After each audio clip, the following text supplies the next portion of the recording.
In 1978, a cult leader convinced 918 people to drink poison, not through force, but through the power of absolute belief. They manifested their own destruction. You think manifestation is about positive thinking and vision boards? Let me tell you what it really is. Jim Jones didn't build Jonestown with reality. He built it with delusion, pure, unapologetic, reality-denying delusion. He told his followers they were creating paradise, and they believed it so deeply that when he handed them cyanide, they called it revolutionary suicide. They manifested their belief straight into the grave. Here's what nobody tells you about manifestation. The most dangerous people in history weren't realists, they were believers. Hitler didn't invade Russia with logic. Napoleon didn't march into the winter with rational thinking. Elizabeth Holmes didn't build Theranos with working technology. She built it with the unwavering, delusional belief that if she acted like it was real, reality would bend. And for a while, it worked. $9 billion of it worked. Psychology calls this the Pygmalion effect, but that's just a fancy term for weaponized delusion. Your brain can't tell the difference between what you believe and what's real. So when you're delusional enough, when you're so disconnected from reality that you act as if your fantasy is already true, something terrifying happens. Other people start believing it too. That's not manifestation, that's mass psychosis. That's psychological warfare. That's Machiavellian manipulation at its finest, except you're manipulating yourself first, then everyone around you. So yes, you do have to be delusional to manifest. The question is, are you ready to become that dangerous? Stay with me, because what I'm about to show you will destroy everything you thought you knew about reality, belief, and power. Do you even know that the world doesn't follow the smartest plan? It follows the boldest expectation you enforce on yourself and on others. Here we jump to our first point, the expectation effect, when predictions push performance. Here's the Machiavellian psychology. Perception is leverage. People move toward the figure who looks like a verdict, not a question. When you hold a result in your mind with ruthless confidence, you don't just feel better, you change the battlefield. Your attention hunts for proof, your body spends more effort, and bystanders read your certainty as a cue to cooperate. That's the expectation effect. Prediction becomes propulsion. Think of Oprah, told she wasn't fit for TV. She behaved like a future mogul anyway, and made gatekeepers obsolete. Think of Serena Williams, raised on a father's audacious script. The belief came first, the trophies followed. J.K. Rowling kept writing while rejection letters stacked. The world eventually matched the story she refused to drop. In each case, belief wasn't a mood, it was a managerial order to the brain. Deliver this. Machiavelli warned that perceptions govern allegiance, so craft the appearance you want your nervous system and your network to serve. Speak in finished sentences. Schedule like outcomes are non-negotiable. Announce deadlines you intend to meet, and let the social pressure harden your resolve. This isn't fantasy, it's strategy. Your expectations become a public signal that recruits opportunities you'd never see while being realistic. Psychologically, the mechanism is simple and ruthless. Your brain hates dissonance. Declare a higher identity, and the mind hustles to close the gap. You pick harder tasks, you risk more, you persist longer. That extra effort compounds into results that look like luck to everyone else. So when you hear "be a little delusional," translated as adopt a standard slightly ahead of evidence and behave as if it's already policy, that belief directs attention, action, and alliances until reality capitulates. Not superstition, statecraft. Decide the story, then force your moves to honor it. That's how you manifest without waiting for permission. Next, I'll hand you a simple daily micro-ritual to install this expectation. One bold statement, one concrete step, one visible proof. Repeat until the world gives up resisting. And do you know that your brain would rather rewrite your life than admit your identity as a lie? So here we jump to our second point, Dissonance Drive. Your mind hates mixed stories. Call this the Dissonance Drive. When the story, "I am this kind of person," collides with evidence that you are not, the tension burns until something yields. Most people lower the identity. Machiavellian psychology chooses the opposite, fortify the identity, so behavior must fall in line. Machiavelli taught that reputation precedes reality. People decide through appearances, then look for proof that fits. Use that same principle on yourself. Announce a bold self-view, writer, founder, athlete, and stage small, public commitments that make retreat costly. Your mind, desperate for coherence, will hunt for actions that reduce the gap. Earlier alarms, cleaner calendars, bolder outreach. It isn't magic, it's home renovation. The loudest room, your self-image, dictates how the walls are moved. Notice what happens when you speak the identity aloud. Friends start expecting it. Opportunities that once looked irrelevant suddenly feel urgent. That is your attentional system obeying the narrative. Each fulfilled expectation is a brick. Each brick lowers dissonance. Lowered dissonance frees energy for the next move. Progress accelerates not because the world changed, but because your story stopped arguing with itself. When Fortuna throws setbacks, hold the banner higher. Publicly recommit, even embarrassingly small, and bind yourself with tools, deposits, timers, accountability partners that punish drift. In politics and in personal change, power accrues to the side that demonstrates consistency under pressure. Consistency signals inevitability. Inevitability attracts resources. Resources make the identity truer. The loop closes and keeps closing. This is not reckless fantasy. The prince who thrives, in Machiavelli's terms, marries daring with calculation. So craft identities that are ambitious yet testable, then defend them with visible proof. Weekly pages published, sales calls logged, kilometers run. If you slip, do not downgrade the crown. Adjust the tactics and pay the price to regain alignment. Hard choices buy credibility with yourself. Also in enchimes, mixed stories create weak rule. A singular identity, stated, signaled, and serviced by habit, pulls the rest of your life into order. Become the kind of person your brain cannot afford to contradict, and watch reality stop resisting. And do even know this: wear the crown before the coronation. Say, "I am," and your world scrambles to obey. Here we jump to our third point, identity first. I am before I did. Machiavelli understood that power moves toward reputation, and reputation begins as a story you inhabit. Identity first is not fantasy, it's stagecraft for the mind.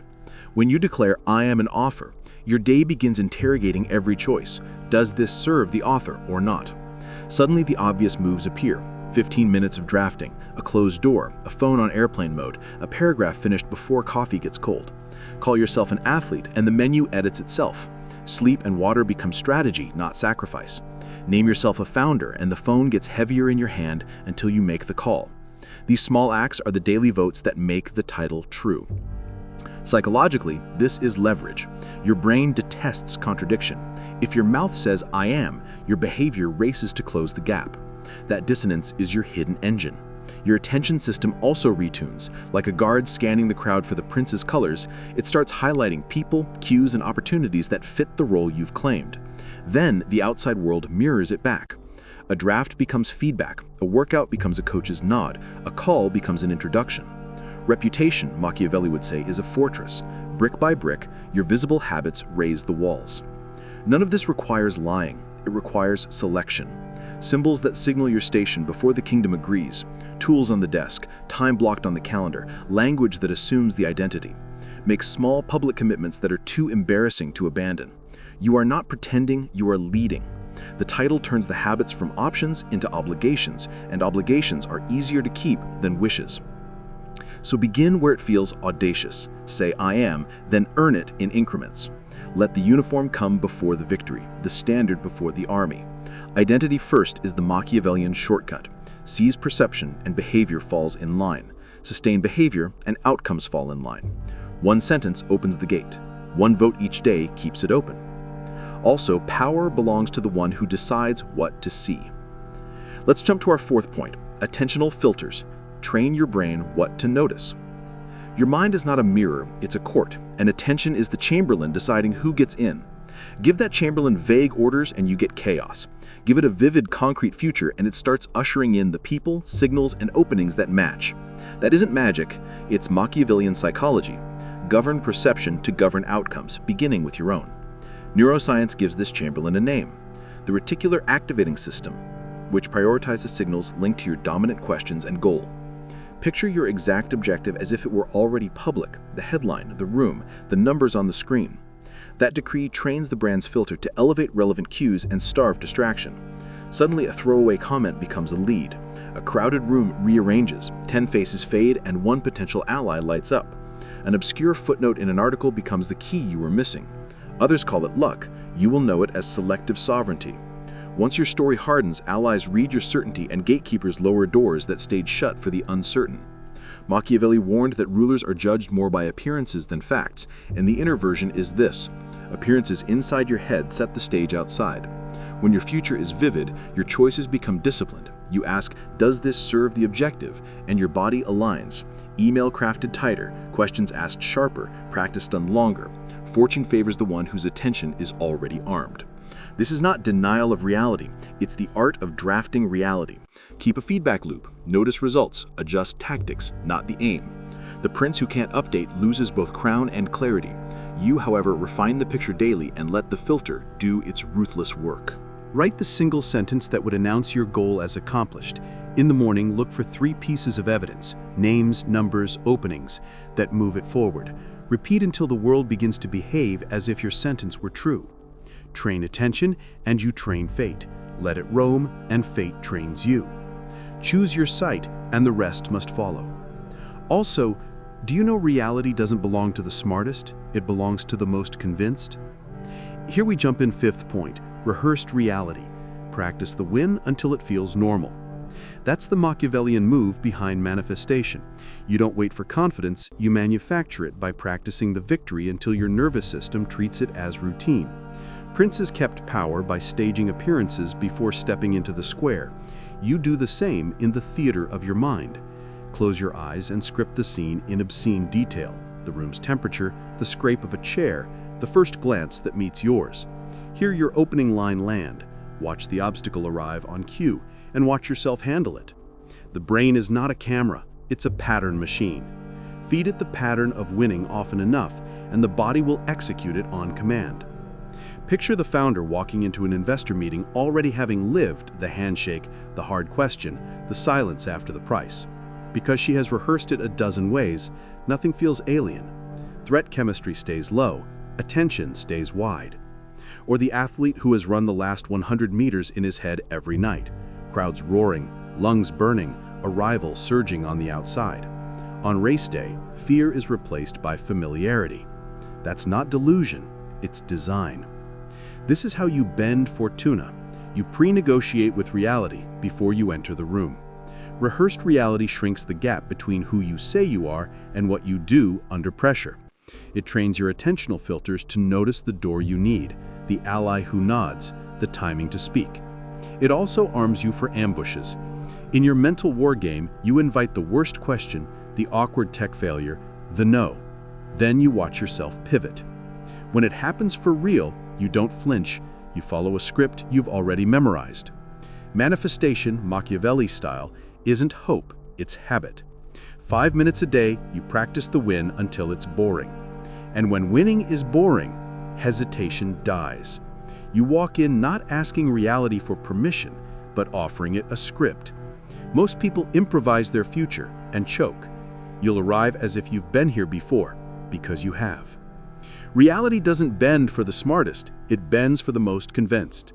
If that line stings, good, because what I'm about to give you is the Machiavellian psychology of manifestation. Not magic, not denial, but the ruthless crafting of beliefs so tight that your actions, your attention, and then your results have no choice but to comply. Here's the core move. Power follows perception. Princes shaped opinion to move armies. You can shape self-perception to move your life.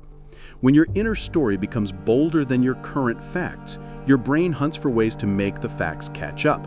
That isn't superstition, that's psychology. Your brain craves one clean narrative, and it will silently edit your decisions to preserve that story. Call it coherence hunger. If the story is timid, I'm trying, your behavior will politely stall. If the story is audacious, I am the person who does this, dissonance kicks in. The gap between who you say you are and what you're doing starts to burn. To cool the burn, you act. That's why strategic delusion works. It weaponizes the discomfort of cognitive dissonance to drag behavior into alignment. Watch how coherence becomes momentum. One tiny win confirms the story. Confirmation strengthens confidence. Confidence invites bigger moves. Bigger moves deliver bigger wins. Round and round. Think of Roger Bannister slicing under 4 minutes. The moment belief shifted from folklore to fact, other runners followed. Or picture Sarah Blakely hand-carrying her prototype into stores. Every small order argued for a larger one, and soon the market was finishing the speech her belief began. History rewards the ones who commit first and let proof catch up. A Machiavellian note: appearances are tools. When you project certainty, you recruit allies, customers, mentors, and even your future self. People don't wait for perfect data, they read signals. Your posture, language, and tempo are political assets. Use them without lying about outcomes, but don't under-signal your intent. In statecraft and selfcraft, hesitation is a weak currency. Fortuna favors the bold, but she obeys the prepared. Belief is the banner, preparation is the steel beneath it. Ambition needs seatbelts. Delusional should mean stretched, not detached. Here's how to keep the blade sharp without cutting yourself. First, stretch, don't deny. Aim beyond the evidence, but never ignore evidence. Treat feedback like reconnaissance, not an insult. If a coach says your form is off, your belief isn't threatened. Your belief commands the correction. Machiavelli prized clear eyes. A leader survives by seeing the world as it is while holding the will to make it otherwise. That's your stance.